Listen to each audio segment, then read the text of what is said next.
another edition of Ask NP Deidre with Nurse Practitioner Deidre Arms from Aspire Wellness Integrative Health out of Ohio. Make sure you do subscribe to her channel, NP Deidre. Also, The Way to My Heart, that's our channel as well, for more great information like this. It is American Heart Month, and we have a really powerful story, I hear, NP Deidre, with Katie, one of your nurse practitioners over at your place, also with her brother, Sean. Can you start us off on this story? I mean, it's definitely timely with American Heart Month. Right. So we want to welcome you, Sean. Sean has quite a journey that started when he was younger, with a cancer diagnosis first. And so we'll have him just kind of talk about that and, how that led into some things that happened in the most recent year and just kind of where he is on his journey now, because I think that's a piece of care that kind of gets missed. And Sean was told some things like from providers that he would never X, Y, and Z, and he is living that life and doing those things and growing a family. So his story needs to be out there for everybody to hear. And I want to introduce Katie. Katie has been a nurse practitioner for a really long time and has worked with us here at Aspire since the inception and has just a heart for people. And so when she talks about Sean, like, it's just like so much care of how much she loves him, really shows through. And I wanted him on here last year, but we decided to wait till this February. I'm happy to be here. Can you bring us back to the beginning, Sean? And not to have you relive it, but I know you're in a really great place right now, and so you don't have to deep dive, but just give us the scope of kind of when this health journey started for you.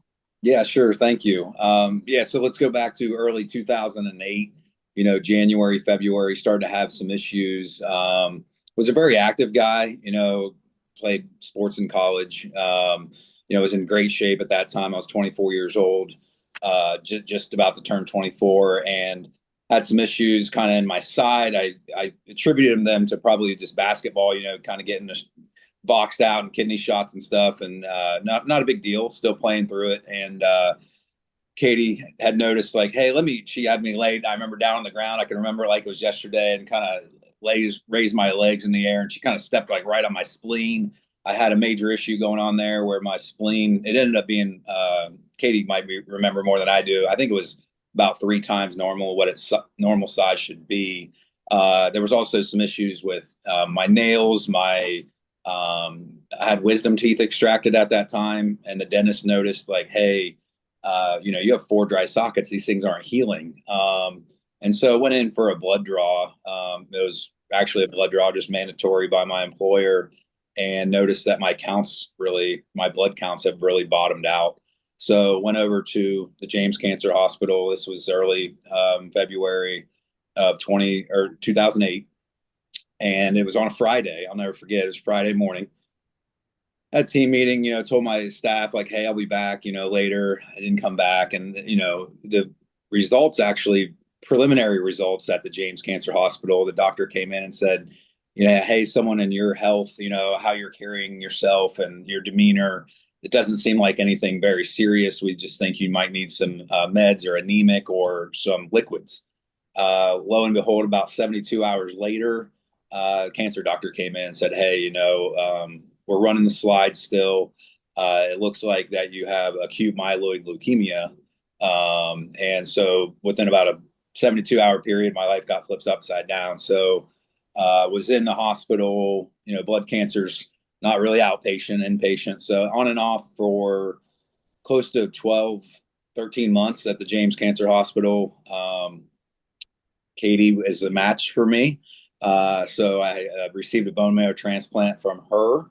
And Oh my God, I just got chills. The doctors, they couldn't get me into remission. So I went through 3 rounds of chemo, 3 very strong rounds of chemo, and it culminated with a combination called busulfan and Cytoxan, Bucy, which is pretty rough on the body. I was struggling pretty good.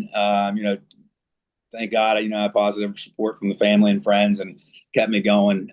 But no, doctors were transparent, said, hey, we're probably looking at a 5 to 7% chance on this. But when you're going through it, you're either 0 or 100, right? So the cards were dealt and we had to deal with it. And, getting through that first 100 days, 200 days was crucial, not just to get any type of infections, diseases. I always tell people, like, look, I was wearing masks way before they were the thing to do with COVID. So the cool thing to do. So, a year got by, I got off a lot of the medication. It intertwines a little bit, the heart piece of it. I did throughout 2008, latter part, culmination of the chemo drugs did put me into heart failure. But it was not something that the doctors at that time were very concerned about. They basically said, hey, your ejection fractions dropped down to, roughly 20%. Maybe less, 15, Katie might know exactly. But it was like, hey, we think it might recover pretty quickly. And it did. Really, within about 100 days, I was back to normal within that 50 to 70% range. It wasn't anything long-term that they thought would maybe creep back, or it wasn't anything to be concerned with long-term. But I don't know if you want me to keep going, but, fast forward to go back just to, I'm yeah. curious, Katie, NP Katie, from that moment, what made you have him lay down and check that area, and how did you check that area on his back? What did you think was going on that made you actually do a physical exam? Just what things weren't adding up right. He had the pain there, and then his wisdom teeth weren't healing. And then I just remember he had a spot on his toe that wasn't healing well. And so it was just like, we just need a CBC. Let's just see what's going on. He's 24. He doesn't see a family physician. So let's just get a CBC done. And I always have that nurse part in me that I'm like, let's just do some labs and take a look. And when it came back pancytopenia, it was not surprising. But he said you physically checked for his spleen. Yeah. I mean, I was a nurse in the cardiac floor at that time, so I always had my hands on patients. I do now. So if his spleen is enlarged, he was having abdominal pain, you just want to see if you feel like an enlargement. Oh my goodness. That's incredible. And so fast forward, I mean, I don't know if they have a cause or if they know, I mean, why would you get this at such a young age? Yeah. So, the floor that I was on, about 32 of us on the floor, average age about 69, 70. So Yeah. nobody really under the age of 40 there. The doctors really attribute it to, they could not give me a definite reason. They said, Sean, basically in your body, I mean, everybody's got cancer cells in their body, blast cells, if you will, less than, roughly 5% or so. And Sean, unfortunately, one of these cells just mutated, did not die off. It could be attributed to diet, pollution, what have you. Leukemia rates are on the rise over the last 20 years. So they didn't really have a definite reason. Not family history, really. It's just, just a bad card to get dealt, but, face it head on. Okay. So fast forward, you ended up, you got through the cancer part, and then now you're dealing with heart failure.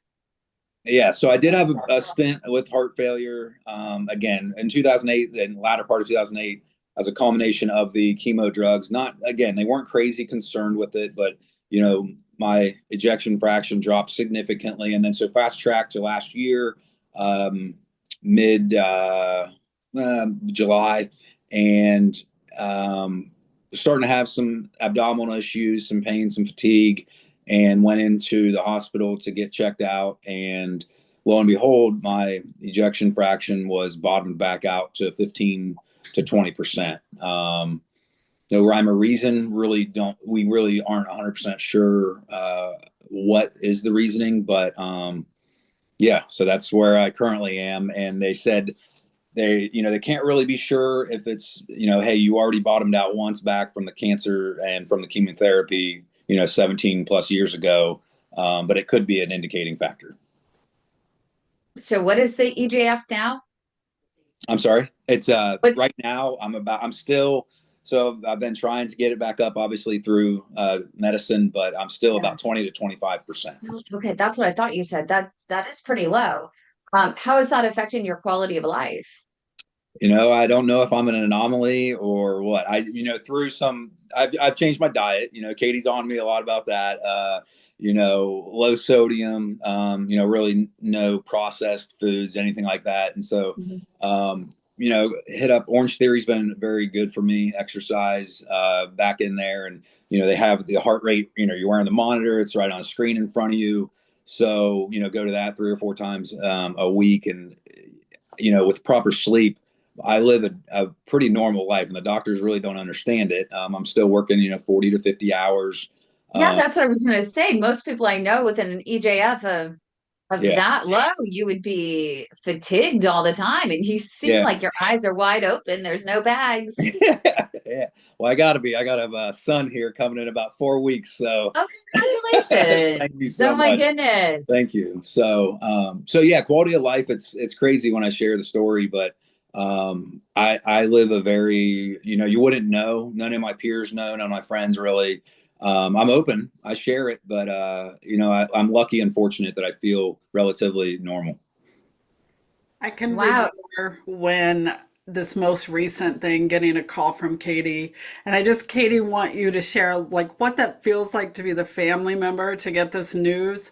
And she was like calling everybody to get you the right care. Like, share some of that, Yeah. Katie. Like, how do you feel as a provider and a practitioner with your brother going through this? And, you know, I just feel very blessed. He was having some pain, so we got an ultrasound ordered for him. He went to an urgent care. Things kind of got missed a little bit, so I called up a provider who's a physician who is a dear friend of mine, and ended up seeing him at St. Anne's. And he's the one that discovered Sean having the tachycardia, atrial fibrillation. He had a blood clot in his atrium and the heart failure. So just so grateful that he was there, answered my call, got him in, and I just feel like he's gotten excellent care through his journey. It's interesting because one of my dad's best friends passed away recently of a stroke caused by a clot, and it just too many clots, and it was following chemo. And I've asked several doctors, why is it that there isn't some sort of anticoagulation therapy that follows the use of chemo for a certain amount of time? And yes, there is no evidence probably yet, but you got to practice medicine and create the evidence, right? I'm just seeing it too many times, just over and over. And so I would think that that would be something that would be considered. Is that, I don't know, am I completely off? I don't, go ahead, Deidre. I'm unaware of them doing that, or but it does seem like it could be a good prevention of clots after that therapy. It's definitely a world that I've not practiced in, is treatment for cancer. I work in the OBGYN world, and I do know like there are times when we feel like people need anticoagulated therapy, and do the risk outweigh the benefits and stuff, because they always worry about putting people on that therapy because heaven forbid they're in a car accident or something like that. So I do know they take anticoagulant therapy very serious without the studies. And they could do a very low dose, maybe start with just a very mild dose, maybe starting them on antiplatelet therapy with an aspirin or something, on top of that. I know not everyone does well with aspirin, but I don't know. I guess after seeing several cases, it's something that when I hear friends that are in cancer treatments, it's something I always suggest, is to talk to your doctor about the potential for clots following that therapy, and to look up the drugs that are being used and whether a potential side effect is clotting. And I mean, I don't know if 2020 hindsight that would have been made a difference for you, Sean. There's probably a lot of 2020 hindsight, right, on a Yeah. lot of different things. Yeah. I mean, the doctors tell me, going back to '08, how when the heart bottomed out, obviously when it recovered, hey, nowadays would they have just, because they took me off everything, off all meds, just cold turkey, like, after once the number recovered. So they did mention like, hey, if that happened now, like for you, would that be the protocol like moving forward? Probably not. They probably would have kept me on a small dose, a continuous of some of those meds to monitor the heart. But yeah, I mean, it played out how it played out. Yeah, and Sean, like I heard you say you're about to have a child, and Katie has mentioned a little bit of like you were told that wasn't a possibility. So tell us how that feels to know like it was more than a possibility, like baby's almost here. Yeah, no, it's remarkable. It's unbelievable. I'm sure it'll hit me a lot more here in about 5 weeks. But yeah, no, back to '08. Obviously, they had advised. I was on some heavy medications. Getting Dilaudid and different medications that they had advised to reserve and bank some sperm at the time. But through medications, it just all happened so quick at the hospital that I wasn't in the right frame of mind. I was pretty groggy. And so they said it could be, it's more capable, usually on the male side, that still they can have children than female. But at the same time, they said it was a huge risk and something that more than likely you probably would not be able to have children in the future. So yeah, that was, something that really, played on me and just didn't sit well. And it was just a blessing, last year when we got the news that, hey, we're pregnant. And after trying for quite some time, but, through God's miracle, the baby son coming here, welcoming here right about St. Patty's Day. And that was natural. Yes. No. Okay. So when you got married, you had to have had the discussion. Yes. With your wife to say, hey, I don't know if I can have kids. Bring us back to that conversation. I mean, of course, true love overcomes, but yeah, first I had to have the discussion. My DNA has changed. I'm male DNA to female DNA, right? So I got Katie's DNA. Lost my XY chromosome. I have two female chromosomes. So no, through joking aside, we had that discussion, and obviously, she's believes in the power of prayer as well, and we just through prayer and continuous trying, luckily it worked out. I mean, she was on board. She's like, look, I love you for you, and if it's meant to be, it's meant to be. And if not, we'll find other alternatives. But luckily here we are and welcoming a child. that is incredible. Do you have a name picked out? Do you know if it's a boy or girl yet? We do. It is a boy, and we're going with Maverick Joseph. Yeah. I love that. Yep. Why Maverick? I love that name. So we have some early date nights with Top Gun movies involved and stuff. So I've always loved the name Maverick. So I have a friend that had that name, their child, and just stuck. We wanted to go with something a little unique, and we're like, hey, MJ, you could go by Mav, you could go, whatever. So we're excited. How cute. Oh my God, that's so exciting. And Katie, how does it feel I'm sure every step of the way your nurse practitioner hat had to have been on, and there had to have been moments where you just kept your mouth shut, smiled and nodded because you wanted to keep hope. But sometimes knowing too much can be a hindrance I for you agree. as a practitioner. I agree. And then I've learned a lot that sometimes numbers just are numbers. Like we have to look at the person. And I just keep looking at Sean and I'm like, Sean, your EF is just a number and we're going to want to go by how you're feeling. When I got the call that day, I'll never forget, I was pregnant with my third and I got the call that I was the match. And I was the worst person because I was pregnant and I couldn't do the bone marrow transplant until I had my daughter. So, but so thankful I was. You're either 10 out of 10 out of a match or you're not a match at all. So my two sisters were very relieved that they weren't a match because they don't do medical at all. So little just like, oh my gosh, with that. So I had delivered my third emergency C-section, had a blood loss, had to recoup in 20 days, and then I did the bone marrow for Sean.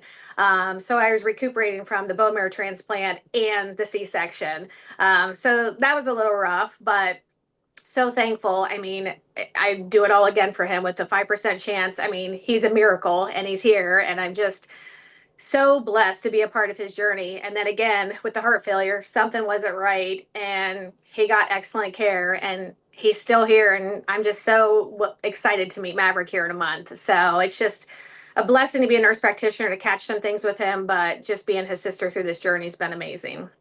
It's amazing.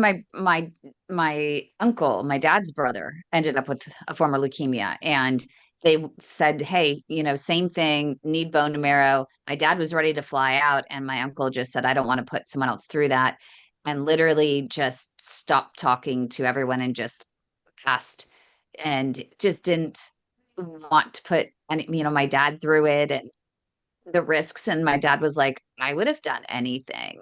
Right. And I'm Yeah. curious, Sean, what was going through your mind knowing that your sister was having a baby and had to have an emergency C-section and all this stuff, and on top of it, giving you a bone marrow? I mean, that's a lot, and that probably stressed you out a little bit, going, do I really want to put my sister through this? Yeah, yeah, it was a lot going on. I mean, I felt terrible. I remember at the time being in the hospital that, under the tight restrictions that I were, I couldn't even see her daughter that she just had. And, I'm sitting there kind of helpless in the hospital, right? And I remember the doctors kind of saying, "Hey, Sean, just, you got to hang on, you got to hold out, an extra couple months."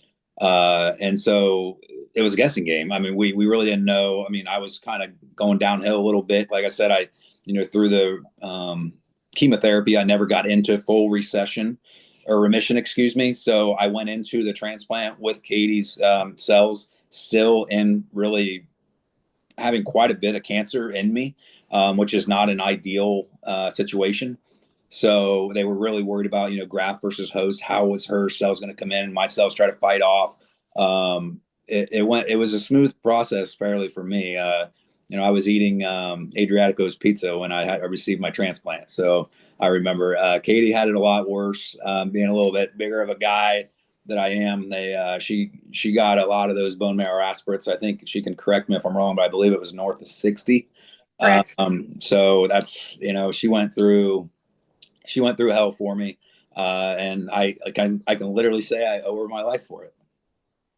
What do you go through with that? It's more than 60. What do you, Katie, you can 60? do that. So I had a spinal, so I was awake talking with the CRNA, and I had to lay on my stomach, and they had to protect my C-section incision. And I had a physician on one side and an NP on the other, and they would alternate between my iliac crest, and I had 4 holes that they would alternate out of, and they aspirated the bone marrow, and they took out 1 liter of the bone marrow. And I ended up having 2.53 stem cells when they spun it down with the fluffy marrow. That had to have been painful. Pain for years. So yeah, I still have the scars from on my hips. So But yeah. look, you glow. You just have such an amazing energy about you. Oh my goodness. I mean, both of you. It's such a beautiful story, and the love for one another and what you did for one another. And God, it's incredible. So much resilience here. Like it's just an over and over story of resilience. Just tears No, me I up. Honestly, the doctors also said, I know Katie, it wasn't the ideal situation for her to be the match, but she ended up being the greatest match because I did receive some of that cord blood, that rich blood and nutrients after she gave birth. And it could have been some of that blood that I received that ultimately helped me as I was still in full disease when I received her transplant. That ultimately it was a miracle that like she was the match and I received her cells. So kind of a cool little spin to it as well. Oh, maybe your baby girl is also a little Yeah, lifesaver, isn't yeah, she? Yeah. yeah. Oh my God. Oof, I got chills. I mean, I'm just speechless by this story. In terms of getting the message out there to others and to give them hope, would you mind just sharing what was going through your mind? What goes through your mind now versus then? What kept you going and what still keeps you going, and fighting strong? I think the biggest thing at that time, and Katie, I lean into Katie for a lot of things, not just health related. And she's, a someone I really look up to a lot. And I remember her saying all the time, Sean, don't read what you see on the internet. That's based on, years ago, studies that aren't current, aren't accurate. And I was, to people out there going through it now, the medicine that you're receiving right now is not something maybe that someone 5-10 years ago received. The chemotherapy drugs that I received, that busulfan Cytoxan mix, was very new, was very fresh. And now obviously someone going through it is going to receive something even better than that. So, knowing that technology and current drugs that are out on the market that are being released are just better and better each day, along with the care that we're receiving, and then the power of prayer. I mean, you got to take it one day at a time, break it down into little increments. Hey, let's get one day, 1 week at a time. Let's get through it. I mean, the light's always going to be at the end of the tunnel. God doesn't give us more than we can't handle. So, I mean, I truly lean into people, lean into those around you for support, because you can't do it all alone. I always thought it was a lot harder on the people, the caregivers and my loved ones, than it was for me, because I knew what I had. I had no choice but to go through it. They were the ones seeing me struggle. I knew I had to deal with it. So, just it made me a better person in the long run. I'd never look back, and I'm terribly sad that I went through that. It's a blessing in disguise. As dreary of a time as it was, I came out a better person and a stronger person for it. And now I'm able to share my story and help those that are unfortunately having to go through the same thing. NVIDIA's CEO came out recently and with a comment where people were asking him, well, how do you become a great entrepreneur? How do you become successful? And he said, it's the one thing that I really can't teach, and it's resilience, because I can't make you suffer. I can't make you go through something. And I can only tell you that going through the suffering that I went through and my family went through, and this and that and the other, that built the resilience, that is my key to success. And so, as NP Deidre, perfectly explains, like, you have this resilience, and you went through this, and you have to believe that God has a purpose for you. The reason you went through this, you needed resilience to be able to just take on the world. Have you figured out that you do have a mission, that you do have a purpose? And it could even be to bring a wonderful angel into this world. Do you have any idea at this point?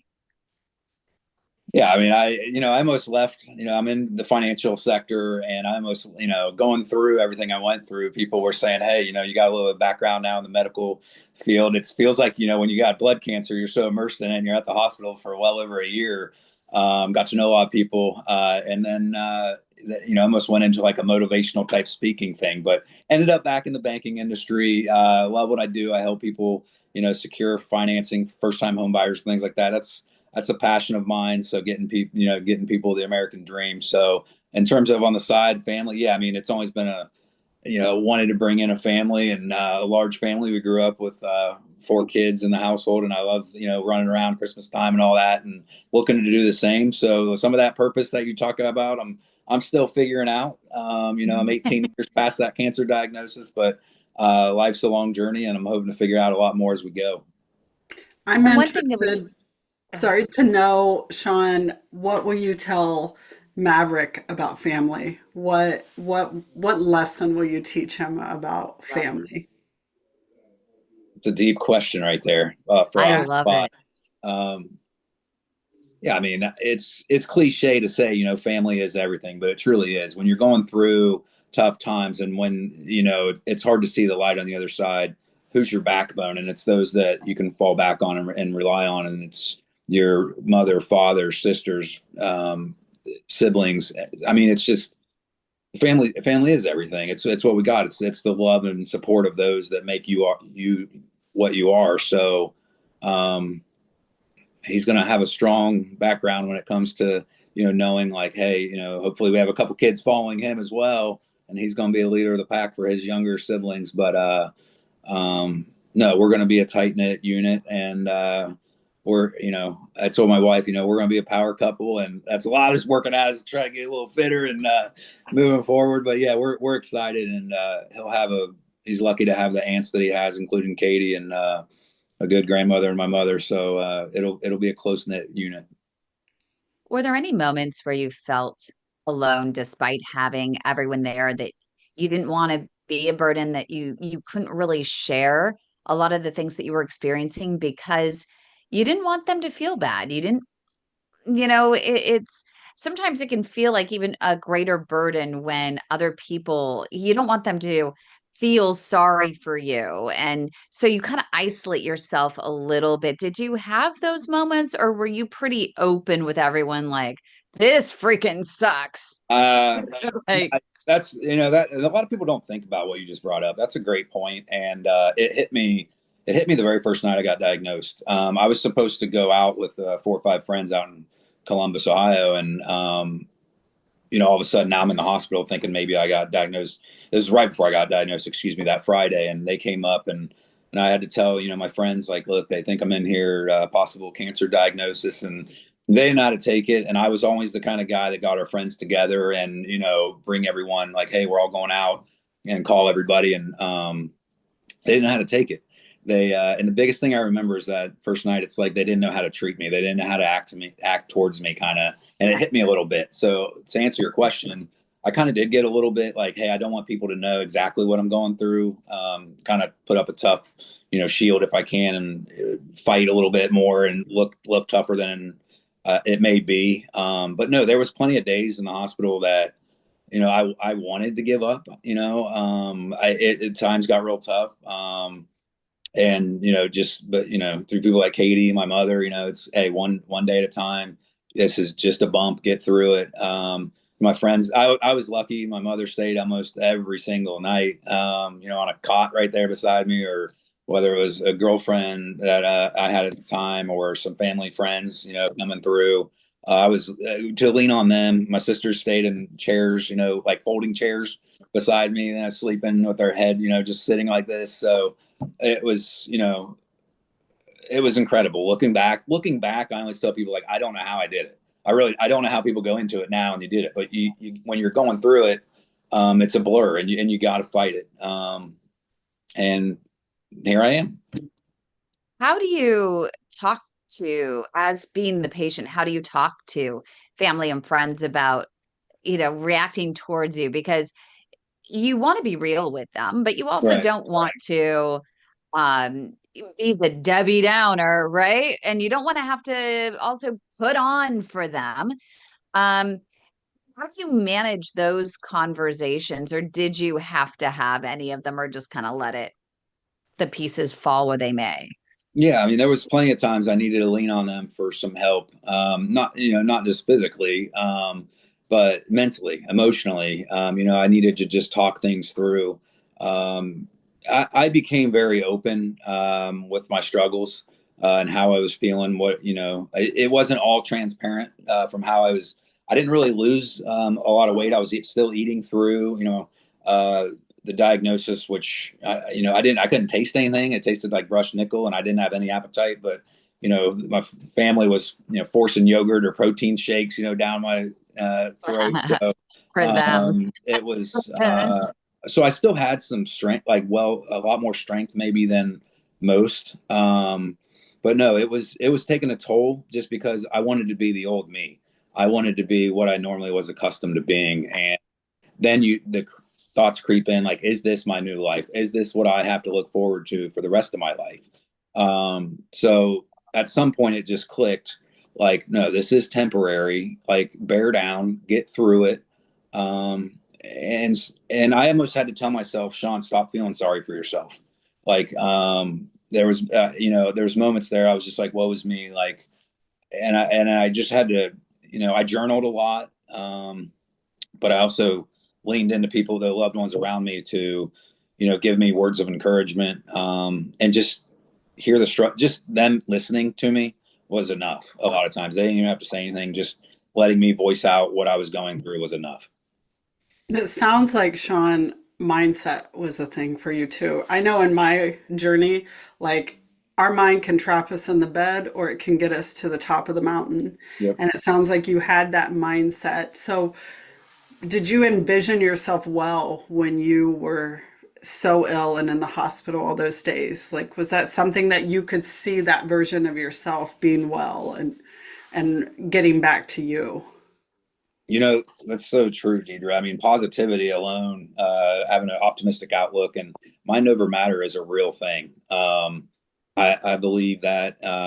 And once I started, one of my cousins who had a cancer diagnosis, he said, he always referred back to Lance Armstrong, like live strong. And then he got me the bracelet and said, live now. And he said, the day you're diagnosed with cancer is the day that you become a survivor. And I wrote that up on my whiteboard in the hospital room, I remember. And like right after I got diagnosed, and I was like, yeah, I'm a survivor. I got this. Journaling, writing it down, like I am going to beat this. This is just temporary. Having those thoughts, kind of writing it into, fruition. I think it's a real thing. I don't want to overplay that. And I'm not just saying that to say it. I truly believe having that optimistic mindset is a real thing in creating health. I do too. I strongly believe that. Like, I feel like if people can't see themselves well, that they get stuck. Yeah. And I know for me, it was such a powerful thing to move through my journey as well.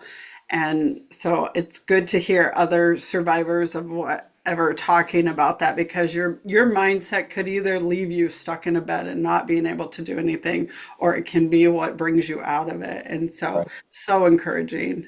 I really appreciate you sharing that.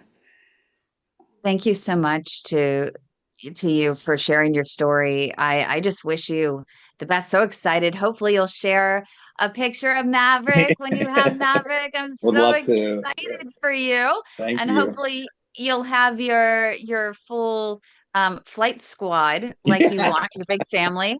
Yeah, that'd be great. More kids to come, right? Yes, that's the plan. I love it. And Katie, thank you so much. Any final words from either one of you for those that are watching to inspire hope, as if the last half hour has not done exactly that? I think the one thing that I learned through this whole journey was listen to the person. Like, Sean was not a patient to me, but he was my brother. But listening to the patient about how they're feeling, numbers are numbers. And I can't stress enough, like his ejection fraction, his 5% chance of beating the AML are just numbers. And that's what we have focused on with his whole journey. And I do believe when people get diagnoses, fixing the body, creating a mind that is positive, and just making you feel good. I mean, that's the most important thing. Numbers are always going to be on those lab sheets. And my brother, like, is across Orange Theory doing things with heart failure and feeling amazing. He's doing his apple cider vinegar. He's eating we're going through the whole diet, and he just feels amazing. So I just want to encourage everybody, when they get a diagnosis or they get a number from a provider, take it with a grain of salt and think about, how do I feel? And I just think that's so important. Thank you so much. I think the thing I would add is, cancer doesn't discriminate. It doesn't care if you're 22 or 82. Same with heart failure, any diagnosis we get. And I know as a male, a lot of my friends, especially in my 20s, are stubborn. I don't need to go to the doctor. I'll feel good in a day or two. I think we know our body better than anybody else. And if something's wrong, I preach to a lot of my friends, like, please get it checked out. You don't know what it all is. I work in the banking industry. I'm not a health guru. I lean into Katie a lot and she helps me out, but please go, if you got something major going on or something different, or you just don't feel right, and it's maybe a little bit over a prolonged period of time, please get it checked out. Definitely.